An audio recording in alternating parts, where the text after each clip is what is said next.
नमस्कार दोस्तों। कौन है एलन मस्क, क्या करता है? जहां एक और दुनिया के ज्यादातर लोगों के लिए 2021 कोरोना वायरस के कारण अच्छा नहीं था, वहीं दूसरी ओर इस शख्स था जिसका 2021 की समाप्ति से $277 बिलियन का व्यवसाय था। एलन रीव मस्क एक साउथ अफ्रीकी, कनाडाई या अमेरिकी दिग्गज व्यापारी, निवेशक, इंजीनियर और एक आविष्कारक है। नमस्कार दोस्तों, कौन है एलन मस्क और क्या करता है?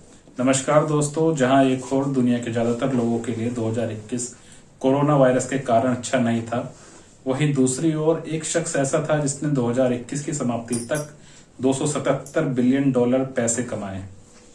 तो आज हम उसी फेमस पर्सनैलिटी एलन मस्क के बारे में बात करने जा रहे हैं। एलन मस्क का पूरा नाम एलन रीव मस्क था और एक साउथ अफ्रीकी, कनाडाई, अमेरिकी दिग्गज व्यापारी, निवेशक, इंजीनियर और एक आविष्कारक है। एलन मस्क स्पेस मस्क के संस्थापक थे, सीईओ और मेन डिजाइनर, टेस्ला कंपनी के को-फाउंडर, सीईओ और उत्पाद के वास्तुकार थे, ओपन आइज के को डायरेक्टर और न्यूरोलॉजिक के संस्थापक और सीईओ और द बोरिंग कंपनी के फाउंडर है।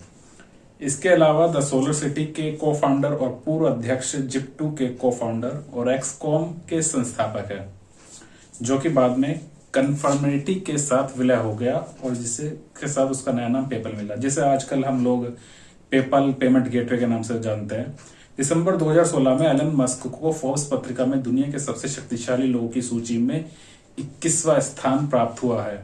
जनवरी 2018 तक एलन मस्क की कुल संपत्ति $20.9 अमेरिकी डॉलर है और फोर्ब्स द्वारा दुनिया के 53वें सबसे अमीर व्यक्ति के रूप में सूचीबद्ध किया गया है। अब जान लेते हैं इसके बारे में। जन्म 28 जून 1971 को साउथ अफ्रीका के प्रिटोरिया में हुआ था। इनके पिता एक इंजीनियर और माँ एक मॉडल थी। जब एलन मस्क 9 साल के थे तब इनकी माता पिता का तलाक लेकर अलग हो गए और एलन अपने पिता के साथ प्रिटोरिया में रहने लगे। उनके 2 छोटे भाई बहन थे जिन पर उनके पिता बिल्कुल भी ध्यान नहीं देते थे। एलन बचपन से ही शर्मीले और किताबों में घुसे रहने वाले लड़के थे और 10 साल की आयु तक इन्होंने ऐसी किताबें पढ़ ली थी जो कॉलेज स्टूडेंट भी नहीं पढ़ते थे। और 12 साल की उम्र में एलन ने अपने घर पर ही रखे कंप्यूटर पर कुछ खास बुक्स की मदद से कंप्यूटर प्रोग्रामिंग सीखकर लास्ट गेम डेवलप कर लिया था। बेसिक लैंग्वेज में बने इस वीडियो गेम को डेवलप कर लिया और उन्होंने इस गेम को $500 में कंपनी को बेच दिया। उन्होंने अपने स्कूल की फीस इन्हीं पैसों से भरी। स्कूल में फीस तो भर दी, लेकिन स्कूल में कुछ बदमाश बच्चे इनसे मारपीट करते थे और एक बार उन बदमाश बच्चों ने मिलकर एलन मस्क को इतना मारा कि वो बेहोश हो गए और इसके बाद उन्होंने एलन को सीढ़ियों से नीचे फेंक दिया, जिन्हें हॉस्पिटल में एडमिट करवाया गया।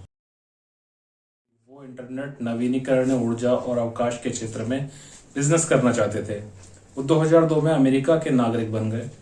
एलन मस्क ने बचपन से ही अविश्वसनीय काम करने के शुरू कर दिए थे। उनके इस तरह के अद्भुत काम करने का दौर आगे भी चलता रहा। उनके कई सारे कार्य में एक फाल्कन रॉकेट को लेकर है। इस रॉकेट को डिजाइन बनाने का काम खुद एलन मस्क ने खुद ही अपने आप से किया था और साथ ही उन्होंने इसकी बड़ी मुहिम को कामयाब होने के लिए सबसे अधिक योगदान केवल एलन मस्क का ही रहा है। इनके दोस्तों, आपको जानकर ये बहुत हैरानी होगी कि टेस्ला कंपनी की शुरुआत एलन मस्क ने नहीं की है, बल्कि निकोला टेस्ला, जो कि एक आविष्कारक थे और एक इंजीनियर, इलेक्ट्रिकल इंजीनियर थे, उन्होंने की थी। एलन मस्क बाद में कंपनी में शामिल हुए थे अपना कुछ पैसे लगाकर। उन्हें श्रद्धांजलि देते हुए मार्टिन एथरॉल्ड और मार्क टारपेनिंग ने जुलाई 2003 में टेस्ला कंपनी की स्थापना की और 2008 से मस्क कंपनी में सीईओ के रूप में कार्य कर रहे हैं। शुरुआती दिनों में इन्होंने अधिकांश धनराशि का योगदान दिया था। टेस्ला ने 2009 में अपने पहले कार मॉडल रोडस्टर का उत्पादन शुरू किया।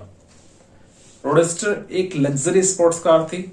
इसके बाद 2012 में मॉडल एक्स सेडान, 2015 में मॉडल एक्स एक्सयूवी और 2017 में उच्च वॉल्यूम मॉडल 3 सेडान था। 2020 में टेस्ला वैश्विक वाहन बिक्री 4,99,550 इकाई थी, जो पिछले वर्ष की तुलना में 35.8% अधिक है। 2020 में कंपनी ने उत्पादित इलेक्ट्रिक कारों के 1 मिलियन अंकों को पार कर लिया था। मॉडल 3 दुनिया की सबसे ज्यादा बिकने वाली कार है। ये प्लग एंड प्ले इलेक्ट्रिकल के रूप में काम करती है, जिसमें 5 लाख से अधिक वितरित है, डिस्ट्रीब्यूशन है।